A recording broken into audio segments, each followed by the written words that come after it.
C'est devant un hémicycle au rang plutôt clairsemé que François Rebsamen a présenté au Sénat mardi 17 novembre sa proposition de loi sur les logements vacants. L'exposé débute sur une citation de l'abbé Pierre. L'abbé Pierre disait « Un homme a absolument le droit, s'il n'a pas de toit et s'il voit un logement vide, de l'occuper ». Je propose de réfléchir et de méditer à cette belle phrase de l'abbé Pierre qui était tenue, il est vrai, dans des années où le problème du logement se posait avec une cruelle acuité. La proposition de loi est composée de 5 articles. Le premier développe une procédure d'expropriation au profit des communes lorsque la vacance est jugée anormalement longue. L'article 2 propose de doubler le taux de la taxe sur les logements vacants et d'étendre ce dispositif aux communes de plus de 3500 habitants. L'article 3 élargit l'usage du droit de préemption urbain, notamment pour reloger des personnes évincées dans le cadre d'opérations de destruction ou de lutte contre l'insalubrité. L'article 4 propose de maintenir dans leur logement les ménages menacés d'expulsion quand ils sont éligibles au droit au logement opposable. Enfin, l'article 5 prévoit la mise à disposition du parc privé conventionné pour le relogement des ménages éligibles au droit au logement opposable. Extension et doublement d'une taxe, solution bien française diront certains, mais François Rebsamen défend le bilan de cette mesure là où elle est déjà appliquée et tente de rassurer les petits propriétaires. On s'est aperçu que dans les 8 agglomérations, il y a 8 agglomérations françaises où c'est autorisé aujourd'hui, là où il y a une taxation des logements vacants, eh bien, ça facilite la remise sur le marché, on comprend pourquoi, et que par contre, et donc le taux de vacances baisse, et par contre, dans les agglomérations où il n'y a pas cette taxe, eh bien, le taux de vacances augmente. Or, il y a un conflit entre l'intérêt particulier et l'intérêt général.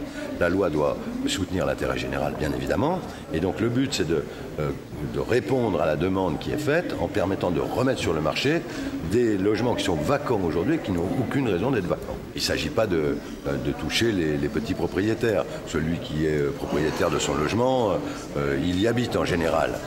S'il n'y habite pas, il essaie de le louer parce que ça lui fait un revenu. Donc ce n'est pas les petits propriétaires qui sont concernés, mais ce sont des personnes qui gardent des logements vides volontairement pour pouvoir les revendre au meilleur moment, c'est-à-dire au moment où elles se feront le plus d'argent possible, et ça vise surtout des gros propriétaires, c'est-à-dire des propriétaires qui ont plus de 15, 20, 30, 40 logements. Vous savez, sur l'agglomération dijonnaise, il y a des gens qui ont plus de 400 logements, qui sont propriétaires de plus de 400 logements. Donc vous voyez qu'il y a là, et il y a des logements qui sont vides, il n'y a pas de raison qu'il y ait des logements vides et qui en plus ne rapportent rien à la collectivité. C'est Alain Houpert, autre sénateur de Côte-d'Or, qui s'est chargé d'exprimer à la tribune l'avis de la majorité, jugeant louables les propositions de François Rebsamen, mais estimant que les bonnes intentions ne suffisaient pas. Selon lui, plutôt que de taxer, il vaut mieux revenir sur les avantages existants et ne pas exonérer de plus-value la vente de biens vacants. Alain Houpert a ajouté qu'un propriétaire devait pouvoir disposer de son bien quand l'occupant est sans droit ni titre. Finalement, même si le secrétaire d'État au logement Benoît Apparu s'est engagé à élargir la taxe sur les logements vacants, la proposition est rejetée. François Rebsamen regrette un choix de la majorité qu'il qualifie d'idéologique et glisse au passage un conseil à son collègue Alain Houpert. Ce que je regrette le plus, c'est que et le ministre et le rapporteur ont reconnu que les articles 2, les articles 3, tout ce qui permettait de lutter contre le logement vacant, d'étendre le droit de préemption urbain des communes et aussi d'améliorer le fonctionnement du DALO, étaient des bonnes propositions. Il y a même un article qui a été repoussé que d'une seule voix.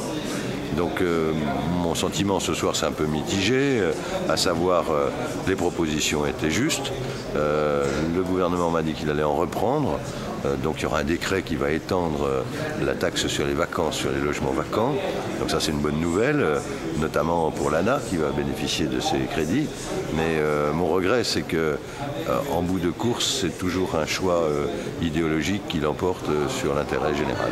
Il y a une tradition au Sénat qui veut que quand un sénateur du département dans lequel on est dépose une proposition de loi, moi c'est la 3e proposition de loi que je dépose, le sénateur du département n'intervient pas contre.